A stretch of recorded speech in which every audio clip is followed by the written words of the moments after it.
मैं हूं अंकित अवस्थी और आप हैं मेरे साथ में एक ऐसे विषय पर चर्चा करने के लिए जो कि भारतीय राजनीति में निश्चित ही चर्चा का विषय बना हुआ है।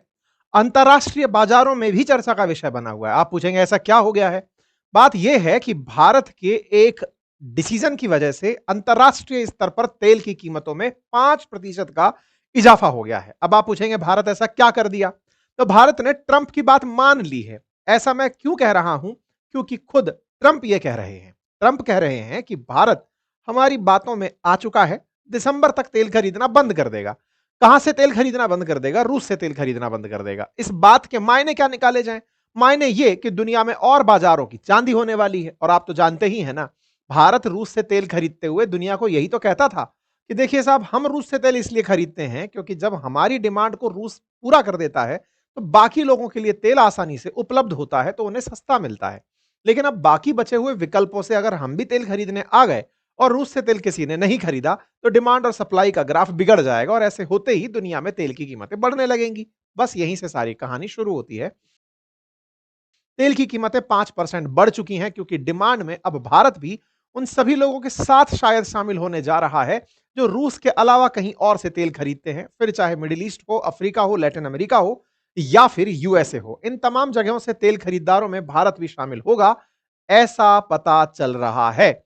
ऐसा पता चल रहा है क्यों? क्योंकि आप सभी जानते हैं, अमेरिका ने भारत पर 50% टैरिफ लगाए हुए हैं। 25% तो रेसिप्रोकल के नाम पर और 25% भारत का जो रूस से प्रति प्रेम है उसके कारण हम पर टैरिफ लगे हैं। इस टैरिफ का नुकसान भी हमें ही हो रहा है। अराउंड 85,000 करोड़ से अधिक का हमारा व्यापार जो एक्सपोर्ट में है वो प्रभावित हो रहा है। इसको कैसे समझे? इसको ऐसे समझिए कि भारत अमेरिका से व्यापार करके लाभ कमाता है लगभग $40 बिलियन का। ये जो लाभ कमाता है, इसे अगर 50% टैरिफ के अंदर डाल दिया जाए तो इस लाभ में कटौती होने लगती है और ये जो लाभ घटता है ये हमारे बहुत से क्षेत्रों को प्रभावित करता है। तो फिर हमारा रूस प्रेम किस बात पर है? रूस प्रेम इस बात पर है कि वहां से तेल हमें सस्ता मिलता है। तेल सस्ता मिलता है लेकिन तेल तो हमें अल्टीमेटली खरीदना ही है। भारत अपनी जरूरत का 80% तेल आयात करता है, यानी खरीदता है। ऐसे में बेचने के लिए अगर हमें रूस मिलता है तो वो सस्ता तेल बेचता है ताकि हमारे इंपोर्ट बिल कम होते हैं। लेकिन क्या करें, यदि हमारा लाभ भी व्यापार में घटे तो भी तो वही सेम जगह जाकर लैंड होता है। अगर हम रूस से सस्ता तेल खरीद कर रूस से सस्ता तेल खरीद कर अपने फॉरेक्स को बचाते हैं, वहीं दूसरी तरफ अगर अमेरिका के टैरिफ को झेलकर हम अपने फॉरेक्स को आने ही नहीं देते तो बात तो कुल जमा वहीं आ जाती है। अमेरिका ने हमारे साथ यही खेला खेला। उसने कहा कि अगर हम आप पर प्रतिबंध लगाते हैं तो आप जो रूस से सस्ता तेल खरीद कर पैसे बचाते हैं उसे आप हमारे साथ टैरिफ में गंवा देंगे। परिणाम यह निकलेगा कि आपकी अर्थव्यवस्था भी खराब होगी, आपके लोगों के रोजगार भी छिनेंगे। बेहतर है कि हमारे साथ आइए और रूस के साथ में तेल खरीदना बंद करिए। शुरुआत में भारत ने आनाकानी करी लेकिन ट्रंप जिद पर अड़े रहे। यह बात पब्लिक हुई जब भारत और अमेरिका के बीच का हाल ही में वार्ता पब्लिक के सामने निकल कर आई। हेडलाइंस बनती है कि इंडिया और अमेरिका के बीच में ट्रेड डील जल्दी ही साइन हो सकती है, हमारे देश पे लगने वाले टैरिफ में अमेरिका कटौती कर सकता है। यह बात कैसे निकल कर आई और इस बात में मक्का कहां से घुस आई, भुट्टो का क्या रोल है, आज के सेशन में जिक्र करेंगे। लेकिन एक्सपोर्ट ऑफ रशियन ऑयल से जुड़ी खबर इस समय की हेडलाइन है क्योंकि ट्रंप ने कहा है, अभी आज 23 अक्टूबर की ही कटिंग देख रहे हैं, कि इंडिया इस साल के अंत तक रूसी तेल खरीदना बंद कर देगा। अब तक पहले भी ट्रंप ऐसा कहते आए लेकिन किसी ने नहीं माना। क्यों नहीं माना? क्योंकि भारत ने पिछली बार जब इन्होंने कहा था तो इनकार कर दिया था कि नहीं, हमारे प्रधानमंत्री की तो इनसे बातचीत ही नहीं हुई, जबकि ट्रंप ने कहा था कि पीएम मोदी से बातचीत हुई। अब तो ट्रंप के पास प्रमाण भी था क्योंकि ट्रंप ने इस बार दिवाली के अवसर पर हैप्पी दिवाली बोलने के लिए प्रधानमंत्री मोदी के साथ बातचीत की थी और उस हैप्पी दिवाली में हुई बातचीत को इन्होंने फिर से पब्लिक कर दिया। इस बात की गवाह इस बार प्रधानमंत्री मोदी का खुद ट्वीट बना जिसमें उन्होंने प्रेसिडेंट ट्रंप को धन्यवाद बोलते हुए इस पर्टिकुलर त्योहार के ऊपर अपनी तरफ से धन्यवाद प्रेषित किया। इसी बात को ट्रंप ने अपनी तरफ से कहा कि प्रधानमंत्री मोदी से बातचीत हुई और उस बातचीत में उन्होंने मुझे आश्वस्त किया कि दिसंबर एंड तक या इस साल के अंत तक भारत रूस से तेल खरीदना बंद कर देगा। अब अक्टूबर एंड में आ चुके हैं, नवंबर और दिसंबर 2 ही महीने बचे हैं। भारत ऐसा क्या करने जा रहा है, आज के सेशन में जिक्र करेंगे। और अगर ऐसा होता है तो क्या भारत और अमेरिका का ट्रेड यानी कि दोनों के बीच में जो टैरिफ का वार है वो खत्म हो जाएगा? क्या रेसिप्रोकल टैरिफ के नाम पर 25% टैरिफ और सैंक्शन के नाम पर 25% टैरिफ जो हम पर लगा है वो घटकर वाकई में 15% रह जाएगा? क्योंकि ट्रेड वार्ताकारों का कहना है कि अमेरिका ने काउंटर ऑफर यही दिया है कि आपको जो घाटा होगा वो टैरिफ से हम पूरा कर देंगे, 15% तक हम आपका टैरिफ कर देंगे, ताकि आप हमसे और अच्छे से व्यापार कर पाएंगे। रूस से तेल ना खरीद कर आप हमारी बात भी रख लेंगे और हम आपको व्यापार देकर लाभ तक पहुंचा देंगे। इन सभी बातों को होते हुए अब आप और हम देखेंगे, यही चर्चा आज के सेशन में हम करने जा रहे हैं। हालांकि भारत की तरफ से आधिकारिक घोषणा भारत सरकार की तरफ से नहीं आई है, लेकिन रिलायंस ने अपनी तरफ से सरकारी इन प्रयासों पर सोचना शुरू करते हुए रूसी तेल खरीदने का निर्णय पोस्टपोन कर दिया है। खबर है कि भारत अमेरिका के बीच में टैरिफ 15% तक रह जाएगा, 50% टैरिफ से 15% तक आ जाएगा। फिर से याद दिला देता हूं, ट्रंप भारत पर रेसिप्रोकल टैरिफ इसलिए लगाए थे क्योंकि भारत अमेरिका से आने वाले सामान पर बहुत ज्यादा टैक्स वसूलता था। अमेरिका ने कहा जब आप हमसे इतना टैक्स वसूलते हैं तो हम भी आपके सामानों पर अमेरिका में टैक्स वसूलेंगे। इसी परिपाटी को रेसिप्रोकल टैरिफ कहा गया और इसके चलते भारत पर 25% टैरिफ लगाए गए थे। लेकिन इस 25% के साथ रूस से तेल ना खरीदें हम, इस बात को बनाने के लिए उन्होंने हम पर अतिरिक्त 15% का टैरिफ, 25% का टैरिफ और लगाया, ताकि हम रूसी तेल को ना खरीदें और अमेरिका और भारत की ट्रेड डील को हॉल्ट कर दिया, यानी होने नहीं दिया। इसके ना होने के पीछे बहुत से कारण हम लोगों ने खोजे थे। हमने खोजा कि रूसी तेल तो एक बहाना है, असल में भारत सरकार अमेरिका से जीएम फसलों पर कोई व्यापार नहीं करना चाहती और ना ही नॉन वेज मिल्क परचेज करना चाहती। इस पर हमने कई सेशन भी किए थे और आपको बताया था कि अमेरिका दुनिया के अंदर मक्का का सर्वाधिक उत्पादक है, सबसे बड़ा उत्पादक है और इसके सबसे बड़े उत्पादक होने में यह सबसे बड़े निर्यातकों की भूमिका में भी रहता है। सोयाबीन और मक्का भारत की बड़ी जरूरत बनी हुई है, ऐसे में यह हमें बेचना चाहते थे। भारत ने खरीदने से इनकार कर दिया था, यह कहते हुए कि आप जीएम फसलें यानी जेनेटिकली मॉडिफाइड मक्का हमारे देश में भेजेंगे, जिससे हमारे लोगों का स्वास्थ्य खराब हो जाएगा। और दूध के नाम पर आप नॉनवेज मिल्क भेजेंगे, यानी कि आप अपनी गायों को जो वहां पर मीट मांस खिलाते हैं उसे आप वहां से दूध पैदा करेंगे और वो हमको भेजेंगे, वो हमारे लोगों के लिए धार्मिक रूप से ठीक नहीं होगा। यह कहते हुए भारत ने डेयरी उत्पाद और कृषि उत्पाद दोनों पर अमेरिका से डील करने से इनकार कर दिया था। लेकिन अब सुनने में कुछ इंटरेस्टिंग आ रहा है। इंटरेस्टिंग ये कि भारत कहीं ना कहीं इन सब चीजों के लिए तैयार हो रहा है। किन बातों के लिए तैयार हो रहा है? मक्का खरीदने के लिए और पनीर खरीदने के लिए। अब ये कहानी क्या है, इसको अब थोड़ा सा समझिएगा।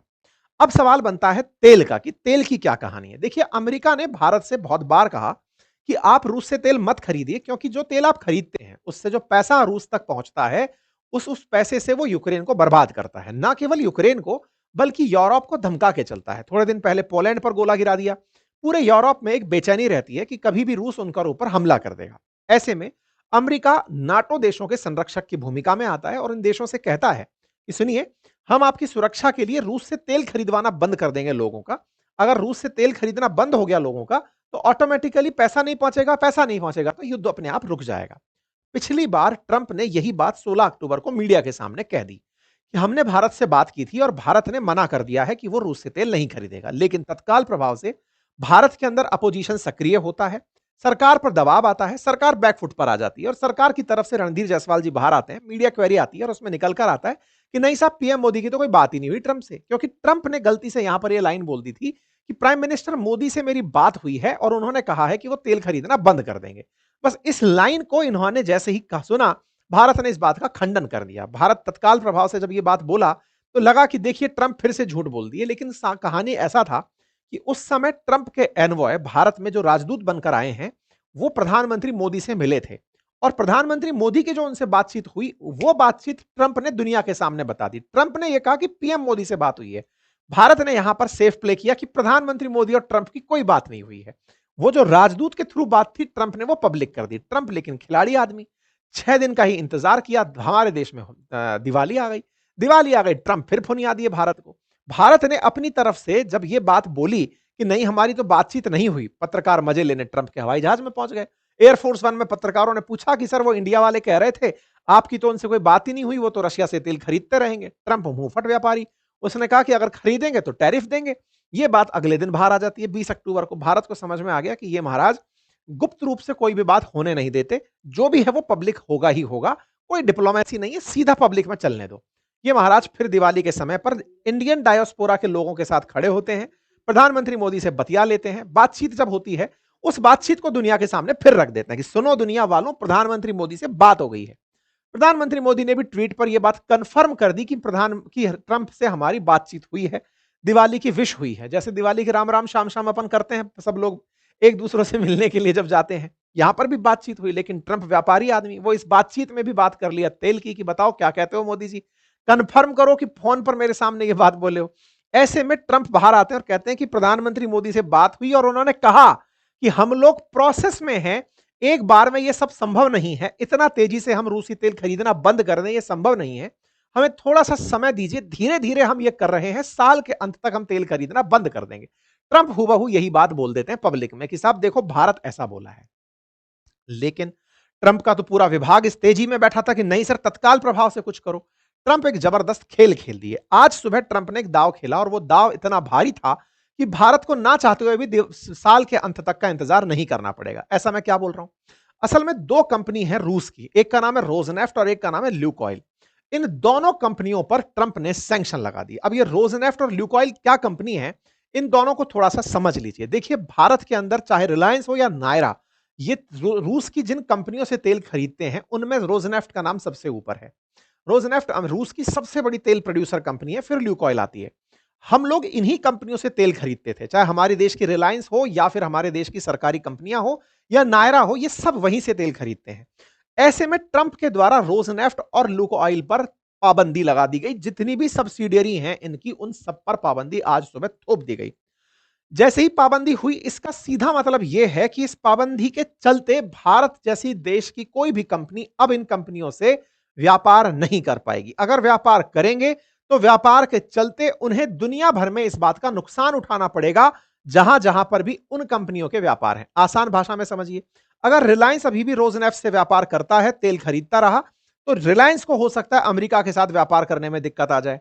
सेम इसी तरह से अगर ल्यूकॉयल से व्यापार करता रहा तो हो सकता है दिक्कत आ जाए। ये जैसे ही हुआ, तत्काल प्रभाव से दुनिया के अंदर तेल के भाव बढ़ गए, 5% तक तेल की कीमतों में वृद्धि हो गई। क्यों? क्योंकि ये दोनों ही कंपनी भारत और चीन को तेल बेच रही थी। यूएस का ये जो सैंक्शन था, इसके ही चलते न्यूज बनती है न्यूयॉर्क टाइम्स में कि यूएस का जो सैंक्शन है रशियन ऑयल पर, वो इंडिया को तेल खरीदने से रोक देगा। सुबह न्यूज निकल कर आई, 3% तेल की कीमतें बढ़ गई, शाम होते होते 5% तेल की कीमतें बढ़ गई। ये खबर निकल कर आती है और फाइनेंशियल टाइम्स इस तरह से इस खबर को छापता है कि इंडिया का जो रिलायंस है, looking at halting oil purchases from its biggest Russian supplier following Donald Trump sharp escalation of US sanction on Moscow. ये बात तुरंत शाम आते आते कंफर्म हो जाती है कि भारत में जो रिलायंस है, ये रोजनेफ्ट पर लगे सैंक्शंस के चलते अब तेल खरीदने से रुक जाएगा। ये बात न्यूज के रूप में आती है। रोजनेफ्ट रिलायंस के बीच में आपको याद होगा एग्रीमेंट हुआ था बिलियंस ऑफ डॉलर का कि प्रतिदिन हम 5 लाख बैरल तेल खरीदेंगे। 10 साल का एग्रीमेंट था, $13 बिलियन का एग्रीमेंट था कि तेल खरीदेंगे। उस पर जैसे ही अब यह खबर आई है रोजनेफ्ट से रिलायंस की डील की, हो सकता है कल के दिन जब बाजार खुले तो रिलायंस के शेयरों में गिरावट ऑब्जर्व की जा सकती है, क्योंकि रिलायंस रोजनेफ्ट के साथ ऑलरेडी 10 साल के लिए $13 बिलियन की डील करके बैठा था। सीधा सीधा उसके उत्पादन पर और उसकी लागत पर असर पड़ेगा। यह बाजार कल इसके अंदर देखकर आगे निकलेगा। रिलायंस और नायरा ने $16 बिलियन का डिस्काउंटेड रशियन क्रूड खरीदा था, ऐसा लोगों के सामने खबर ऑलरेडी आ रखी है। रूस का ये जो रोजनेफ्ट है, ये भारत के रिलायंस के साथ में अपने लगातार वार्ता में रहा कि आप हमारा हिस्सा खरीद लो। अब ऐसे में बड़ा सवाल यह है कि रोजनेफ्ट से रिलायंस की व्यापार जैसे ही रुकेंगे, क्योंकि रोजनेफ्ट पर सैंक्शन लग गया है, तेल कटेगा तो भारत कहीं और से खरीदेगा क्योंकि प्रतिबंध आ चुके हैं। तो सवाल है कि क्या प्रतिबंध भारत पर ही लागू होते हैं? क्या चीन से इसका कोई लेना देना नहीं है? देखिए ट्रंप ने इस बारे में कुछ ऐसा कहा कि भारत ने तो कह दिया है, लेकिन चाइना वालों का थोड़ा सा रूस के साथ कुछ ज्यादा ही चल रहा है। ऐसे में चाइना ने सुबह तो यह कहा कि हम एक तरफा लगे हुए इन प्रतिबंधों की निंदा करते हैं। सुबह तो निंदा हुई, लेकिन इस शाम तक एहसास हुआ कि भाई साहब इसके साथ नहीं चला जाएगा। शाम होते होते खबर आती है China state oil major suspend Russian oil buy due to sanction. चीन ने भी रूस से तेल खरीदना प्रतिबंधित कर दिया है। यह एक्सक्लूसिव रॉयटर में छपी खबर है। China state oil major suspend Russian oil buy due to sanctions, ऐसा सोर्सेज का कहना है। इवनिंग होते हुए जब ये खबर निकल कर आई तो निकल कर आया कि जो चाइना की बहुत सारी कंपनी हैं, जो सरकार जो रूस की बिगेस्ट कंपनीज में चाहे लुकोइल हो या रोजनेफ्ट हो इससे तेल खरीद रही थी, चाहे पेट्रो चाइना हो, सिनोपैक हो या स्नूक हो या जेनुआ हो, ये सब तेल खरीदना बंद कर देंगी। हालांकि इस पर चाइना की तरफ से बिल्कुल वैसे ही बयान नहीं आया है जैसे भारत की तरफ से नहीं आया है, लेकिन इन सोर्सेज के अंदर दम है, तभी अंतरराष्ट्रीय कीमतों में तेल की वृद्धि हुई है। क्योंकि तेल खरीदने आप और हम अंतरराष्ट्रीय बाजारों में नहीं जाते, अंतरराष्ट्रीय बड़े-बड़े उपभोक्ता जो हैं, बड़ी-बड़ी कंपनियां जो हैं वो तेल खरीदती हैं, इसलिए अंतरराष्ट्रीय कीमतों में इस बात का असर है। ये खबर देख सकते हैं 5% कीमतों में तेल के अंदर वृद्धि हो गई है। इस सीधा असर है इस बात का। यूरोपियन यूनियन के द्वारा स्वागत हुआ है, आप इसे देख सकते हैं और इसमें यह कहा गया है कि हम लोगों ने भी अब रूस पर और सैंक्शन प्रतिबंध लगा दिए हैं। यूरोपियन यूनियन भी रशिया के ऊपर और प्रतिबंध लगा दिया है, ऑयल के ऊपर प्रतिबंध लगा दिया है। तमाम तरह के प्रतिबंधों के अंदर जब बात होती है तो भारत का भी जिक्र होता है कि इससे आने वाले समय में इंडिया और चाइना तेल खरीदना बंद कर देंगे। रूसी बैंक हो या क्रिप्टो एक्सचेंज हो, वो काम करना बंद कर देंगे। यूरोप के द्वारा 19वें पैकेजेस सैंक्शंस के रशिया के ऊपर फिलहाल अप्लाई कर दिए गए हैं। तो ट्रंप का जो मैक्सिमम प्रेशर टेक्निक है रूस पर लागू करने की, वो शायद इस समय काम करती हुई दिख रही है, जिसके चलते भारत और रूस हो सकता है अपने व्यापार को रोक दें और भारत अपने लाभ की तरफ देखे, ना कि किसी एक कंपनी के लाभ की तरफ, यानी कि ना कि केवल रिलायंस के लाभ की तरफ देखे, अपितु पूरे देश के लाभ के लिए हो सकता है कि सरकार अमेरिका के साथ ट्रेड डील कर ले और ट्रेड डील करके रूस के साथ जो रिलायंस का व्यापार है उसे बलि चढ़ा दे कि ठीक है भाई, तुम्हारा नुकसान होगा, छोड़ देंगे, कोई बात नहीं। अब हम बड़े हितों की तरफ आगे बढ़ते हैं। देखने वाली बात होगी दुनिया किस तरह से आगे बढ़ती है। फिलहाल के लिए इतना ही। भारत लगातार व्यापार में जुड़ा हुआ है, अमेरिका से उम्मीदें हैं कि ट्रेड डील जैसे ही बने भारत के साथ फिर से यह व्यापार आगे चढ़े। आज स्टॉक बाजार वापस 85,000 का अंक छुआ था। हो सकता है ट्रेड डील फाइनल हो और भारत का स्टॉक मार्केट एकदम स्काई रॉकेट हो जाए, इस पर उम्मीदें व्यक्त की जा रही हैं। फिलहाल के लिए इतना ही। जानकारी अगर आपको पसंद आई हो तो साथियों से अवश्य साझा करें। चैनल पर नए हैं तो सब्सक्राइब कर लें। बाकी आप इस विषय पर क्या सोचते हैं, अपनी राय कमेंट बॉक्स में अवश्य रखें। Thank you so much.